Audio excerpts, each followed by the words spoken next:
Good morning everyone, welcome to knowledge account. আমি কুন্তল মাহিন্দার তোমাদের সাথে 8 ফেব্রুয়ারি 2025 ডেলি কারেন্ট অ্যাফেয়ার্স নিয়ে ডিসকাস করবো উইথ স্ট্যাটিক। দেখো, তোমাদের ইউটিউবের ক্লাস শিডিউল অনুযায়ী আজকে এরপরে স্ট্যাটিক জিকে বাউন্সার হবে তোমাদের 10:30 থেকে, আর সন্ধ্যাবেলা 6টা থেকে 6 PM থেকে আজকে তোমাদের WBP জিকে ম্যারাথন হবে। তো টেলিগ্রামে লিঙ্ক থাকবে, তোমরা ইউটিউবে যারা যারা সাবস্ক্রাইব করে রেখেছো তোমাদের কাছে নোটিফিকেশান যদি নাও থাকে তোমরা টেলিগ্রামে একটু যুক্ত হয়ে যেও, তোমাদের ওখান থেকেও নোটিফিকেশান যাবে।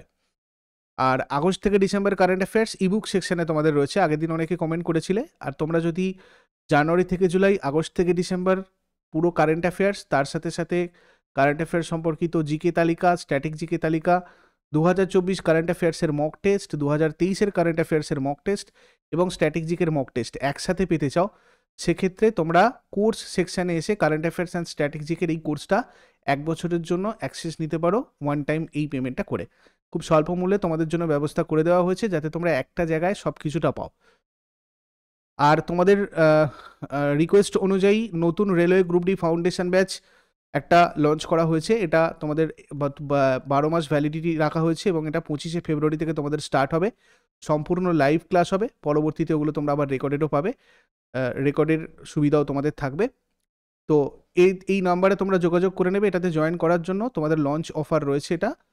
আর জেনারেল স্টাডিজের একটা নতুন ব্যাচ তোমরা বলেছিলে, এটাও তোমাদের জন্য করা হয়েছে। এখানেও তোমাদের 25শে ফেব্রুয়ারি থেকেই ক্লাস স্টার্ট হবে। এখানেও তোমাদের লাইভই হবে পুরোপুরি, পরে আবার রেকর্ডেড তোমাদের এটা থাকবে। এটাও তোমাদের লঞ্চ অফার রয়েছে।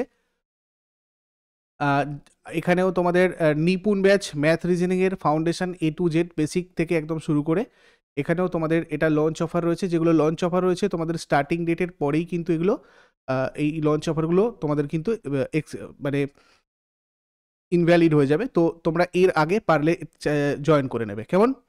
আচ্ছা, এছাড়াও তোমাদের এক্সিস্টিং ব্যাচ রয়েছে যেগুলো অলরেডি তোমাদের 95% কমপ্লিট হয়ে গেছে। তোমরা এখানে গেলেই এখন সমস্ত ক্লাস রেকর্ডেড, তার PDF, PYQs, mock test series সব কিছুটাই পাবে। রেলওয়ে NTPC গ্রুপ ডির জন্য বুলেট ব্যাচ, এছাড়া SSC foundation batch, GD, MTS, CHSL এটাও তোমাদের এক্সিস্টিং ব্যাচ রয়েছে।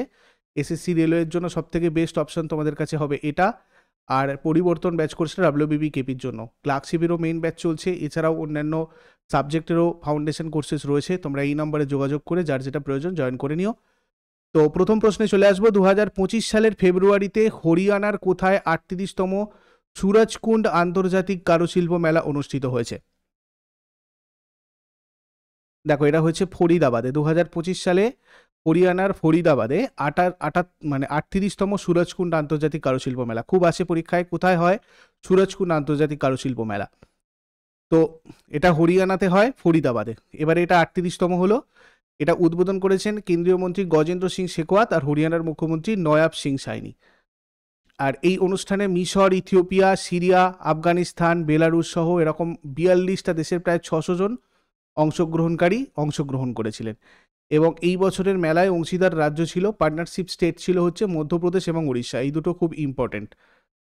আর এই মেলার লক্ষ্য হচ্ছে দেশ জুড়ে দক্ষ কারিগরদের আমন্ত্রণ জানিয়ে ভারতীয় হস্তশিল্প আর তাঁত শিল্পের প্রচার করা, সেগুলোকে প্রমোট করা। সুরজকুন্ড আন্তর্জাতিক কারুশিল্প মেলা সম্পর্কে আমরা আরো একটু দেখি। ভারতের বৃহত্তম কারুশিল্প মেলাগুলোর মধ্যে এটা একটা, সুরজকুন্ড আন্তর্জাতিক কারুশিল্প মেলা। এটা প্রত্যেক বছর ফরিদাবাদেই হয়, হরিয়ানার ফরিদাবাদে। এটা মানে যে আমাদের ট্র্যাডিশনাল যেসব ক্রাফটস রয়েছে, মানে কারুশিল্প, তাঁত, সাংস্কৃতিক, সেগুলোকে প্রদর্শন করা হয় এই মেলাতে। আন্তর্জাতিক মানে আমাদের আন্তর্জাতিক যেহেতু এখানে অংশগ্রহণ থাকে, বিদেশ থেকে বিভিন্ন লোকজন আসে, তাই আমাদের বিশ্বের কাছে এই সব ঐতিহ্যগুলোকে মানে অ্যাকচুয়ালি ওই জন্য বিশ্বব্যাপী সাংস্কৃতিক বিনিময় বলা হয়েছে। সেটাই হচ্ছে এই আন্তর্জাতিক কারুশিল্প মেলাতে করা হয়। 1987 থেকে প্রত্যেক বছর এটা হচ্ছে। তারপরে চলে আসবো 2025 সালের ফেব্রুয়ারিতে ফুটবল ফেডারেশনের সংবিধান সংশোধন করতে ব্যর্থতার কারণে ভারতের কোন প্রতিবেশী দেশকে ফিফা স্থগিত করেছে? পাকিস্তানকে ফিফা স্থগিত করেছে। কেন? ফুটবল ফেডারেশনের সংবিধান সংশোধন করতে ব্যর্থ হয়েছে পাকিস্তান। সুশাসনের জন্য প্রয়োজনীয় সাংবিধানিক সংশোধনী আনতে ব্যর্থ হওয়ায় আন্তর্জাতিক ফুটবল ফেডারেশন মানে ফিফা পাকিস্তান ফুটবল ফেডারেশনকে স্থগিত করেছে। 2022 সালে তৃতীয় পক্ষের হস্তক্ষেপের কারণে ফিফা ভারতের ফুটবল ফেডারেশন স্থগিত করেছিল, কিন্তু পরে স্থগিতাদেশ থেকে তুলে নেওয়া হয়েছিল।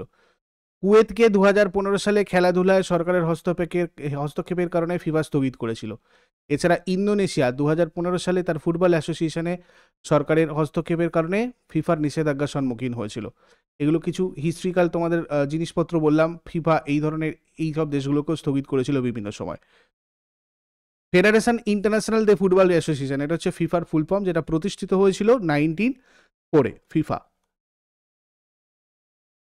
সুইজারল্যান্ডের জুরিকে রয়েছে এটার হেডকোয়ার্টার।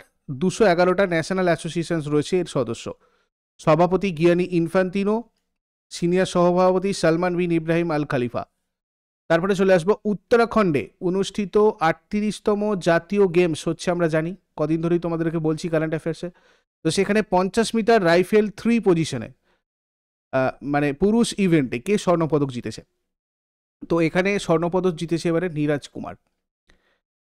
ঠিক আছে, ত্রিশূল শুটিং রেঞ্জে অনুষ্ঠিত 38তম জাতীয় গেমসে 50 মিটার রাইফেল 3 পজিশন ইভেন্টে ভারতীয় নৌবাহিনী নীরাজ কুমার সোনা জিতেছে।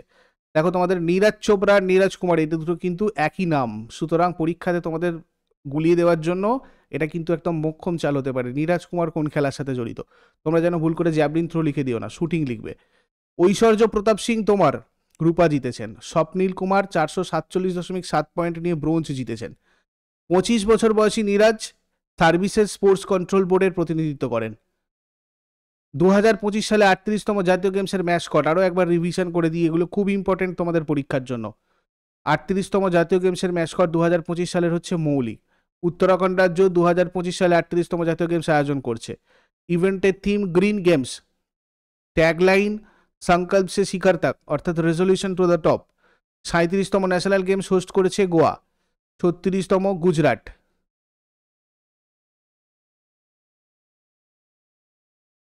কোন সংস্থা ভিএস ওডাস নামে ভারতের man portable air defence missile system চালু করেছে? দেখো এখানে এটা করেছে অ্যাকচুয়ালি ডিআরডিও। ঠিক আছে, এর পুরো নাম হচ্ছে very short range air defence, VSHORAD, very short range air defence. 2025 সালের 1 ফেব্রুয়ারি উড়িষ্যার চাঁদিপুরে এই পরীক্ষাগুলো করা হয়েছিল। এর ব্যবস্থা ড্রোন সহ নিম্ন উচ্চতায় উড়ন্ত বিমানের যেসব আমাদের থ্রেট থাকে সেগুলোকে যাতে প্রশমিত করা যায় তার জন্য এটা ডিজাইন করা। আর এটা ডিআরডিও কর্তৃক উন্নত একটা মানববাহিত বিমান প্রতিরক্ষা ব্যবস্থা। Very short range air defence যেটা, এটা একটা হালকা আর বহনযোগ্য বিমান প্রতিরক্ষা ব্যবস্থা। শত্রু বিমান আর ড্রোনের মতো নিম্ন উচ্চতার হুমকির মোকাবিলা করার জন্য এটা ডিজাইন করা হয়েছে। ভূমি সেনাদের তাৎক্ষণিক সুরক্ষা প্রদান করে এই VSHORAD, করতে পারবে এটা। তারপরে 38তম ন্যাশনাল গেমস নিয়ে আরও একটা কোয়েশ্চেন, পুরুষ কবাডি প্রতিযোগিতায় সোনা জিতেছে কোন রাজ্য? উত্তরপ্রদেশ জিতেছে। পুরুষ কবাডি প্রতিযোগিতায় সোনা জিতেছে, গোল্ড পেয়েছে চণ্ডীগড়ের বিরুদ্ধে 57-43 ব্যবধানে। জম্মু সীমান্তের সীমান্তরক্ষী বাহিনীর নতুন ইন্সপেক্টর জেনারেল হিসেবে কাকে নিযুক্ত করা হয়েছে? শশাঙ্ক আনন্দকে। স্বরাষ্ট্র মন্ত্রণালয় 2006 ব্যাচের IPS অফিসার শশাঙ্ক আনন্দকে জম্মু সেক্টরের সীমান্ত নিরাপত্তা বাহিনীর নতুন ইন্সপেক্টর জেনারেল হিসেবে নিযুক্ত করেছে। সীমান্ত নিরাপত্তা বাহিনী হচ্ছে ভারতের স্বরাষ্ট্র মন্ত্রণালয়ের অধীনে একটি কেন্দ্রীয় সশস্ত্র পুলিশ বাহিনী। এটা পাকিস্তান আর বাংলাদেশের সাথে ভারতের সীমান্ত রক্ষার জন্য দায়ী। 1965 সালে ভারত পাকিস্তান যুদ্ধের পর ভারতের সীমান্তের নিরাপত্তা এবং সংশ্লিষ্ট বিষয়গুলো নিশ্চিত করার জন্য এটা গঠিত হয়েছিল। এর মোটো জীবনা পর্যন্ত কর্তব্য, মানে জীবন পর্যন্ত কর্তব্য আর কি। গঠিত হয়েছিল 1965 1 ডিসেম্বরে। ডিরেক্টর জেনারেল রয়েছেন দলজিৎ সিং চৌধুরী। তারপরে সম্প্রতি চালের দাম বৃদ্ধির কারণে কোন দেশ খাদ্য নিরাপত্তা জরুরি অবস্থা ঘোষণা করেছে? Food security emergency due to recent increase in rice prices করেছে ফিলিপিন্স। ঠিক আছে, ফিলিপাইনের কৃষি বিভাগ দেশীয় চালের দামের তীব্র বৃদ্ধির প্রতিক্রিয়ার চালের জন্য খাদ্য নিরাপত্তা জরুরি অবস্থা ঘোষণা করেছে। ফিলিপিন রিপাবলিক নামে পরিচিত দক্ষিণ পূর্ব এশিয়ার একটা দেশ। রাজধানী Manila, official language Filipino, English, মুদ্রা ফিলিপাইন পেসোস, আর প্রেসিডেন্ট বং মার্কোস। সম্প্রতি প্রয়াত হোর্স্ট কোয়েলহার কোন দেশের প্রাক্তন রাষ্ট্রপতি ছিলেন? হোর্স্ট কোয়েলার জার্মানির প্রাক্তন রাষ্ট্রপতি ছিলেন হোর্স্ট কোয়েলার। জার্মানির রাজধানী বার্লিন, সরকারি ভাষা জার্মান, চ্যান্সেলর ওলাফ স্কোলজ, রাষ্ট্রপতি ফ্রাঙ্ক ওয়াল্টার স্টেইনমেয়ার। তারপরে পুনে ইউনাইটেডকে পরাজিত করে উদ্বোধনী ওয়ার্ল্ড পিকেল বল লিগ জিতেছে কে? এটা জিতেছে তোমার বেঙ্গালুরু জাওয়ান্স। এবারে প্রথম হয়েছে এটা, কেমন? পিকেল বল হচ্ছে একটা paddle sport that combines elements of tennis, badminton আর টেবিল টেনিস। টেনিস, ব্যাডমিন্টন আর টেবিল টেনিসের তিনটে জিনিসই পিকেল বলের মধ্যে থাকে। খুব ইম্পর্টেন্ট একটা তোমাদের স্পোর্টস জিগ এটা। ওয়ার্ল্ড পিকেল বল লিগ 2025 সম্পর্কে আমরা যদি দেখি, এখানে 6টা গেম হয়েছে। দিল্লি মানে 6টা টিম ছিল আর কি। দিল্লি দিলওয়ালে, পুনে ইউনাইটেড, মুম্বাই পিকেল পাওয়ার, বেঙ্গালুরু জাওয়ান্স, চেন্নাই সুপার চ্যাম্পস আর হায়দ্রাবাদ সুপারস্টার্স। 2006 সালে সুনীল ভালভালকার ভারতে পিকেল বলের প্রচলন করেছিলেন। তারপরে কোন দেশের প্রতিরক্ষা বাহিনীর নতুন চিফ হিসাবে নিযুক্ত হয়েছেন মেজর জেনারেল ইয়াল জামির? ইসরায়েলের নতুন চিফ হিসাবে নিযুক্ত হয়েছেন প্রতিরক্ষা বাহিনীর জেনারেল ইয়াল জামির। ইসরায়েলের রাজধানী জেরুজালেম, রাষ্ট্রপতি আইজাক হেরজগ আর প্রধানমন্ত্রী বেঞ্জামিন নেতানিয়াহু। সরকারি ভাষা হিব্রু, মহাদেশ হচ্ছে এশিয়া। এবার আগের দিনের হোমওয়ার্কগুলো দেখে নিই আমরা। মানব শরীরে মোট কত জোড়া লালাগ্রন্থি থাকে? এটার উত্তর হয়ে যাবে 3 জোড়া। আর নীলগিরি উচ্চতম শৃঙ্গের নাম হচ্ছে দোদাবেতা। আর আজকে তোমাদের জন্য প্রশ্ন থাকবে, ভারতের প্রথম চিফ অফ ডিফেন্স স্টাফকে?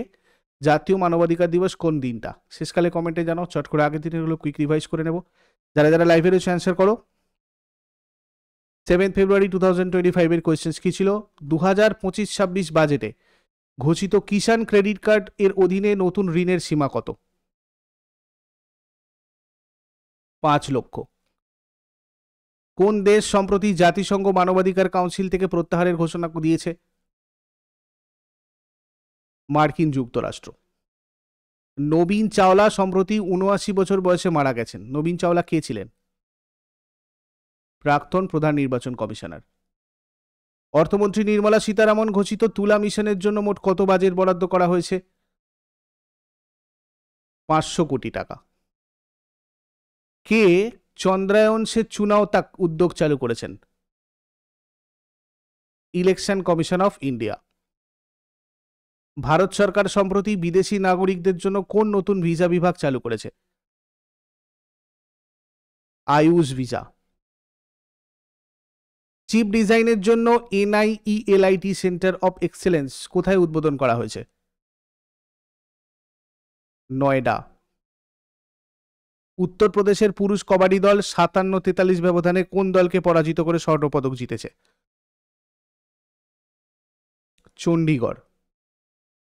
পেট্রোলিয়াম আর প্রাকৃতিক গ্যাস মন্ত্রণালয়ের পরিচালক হিসাবে কাকে নিযুক্ত করা হয়েছে? সাগর সিং কালসি। উডুপিতে শেষ মাওবাদী লক্ষ্মীর আত্মসমর্পণের পর কোন রাজ্য নিজেকে নকশাল মুক্ত ঘোষণা করেছে? কর্ণাটক। কোন কেন্দ্রীয় মন্ত্রী ওয়াটার শেড যাত্রা নামে জাতীয় স্তরের একটি জনসম্পৃক্ত প্রচারণা শুরু করেছেন? শিবরাজ সিং চৌহান। এগুলো ছিল তোমাদের আগের দিনের কোয়েশ্চেন। ইউজফুল বলে মনে হলে লাইক করো, শেয়ার করো, কমেন্ট করে ফিডব্যাক জানাও। আর প্রতিদিন সকাল 6টার সময় ডেলি কারেন্ট অ্যাফেয়ার্সের আপডেটের জন্য নলেজ অ্যাকাউন্টকে সাবস্ক্রাইব করে বেল আইকন প্রেস করে অলে ক্লিক করে নাও। Thank you so much, take care, have a great day.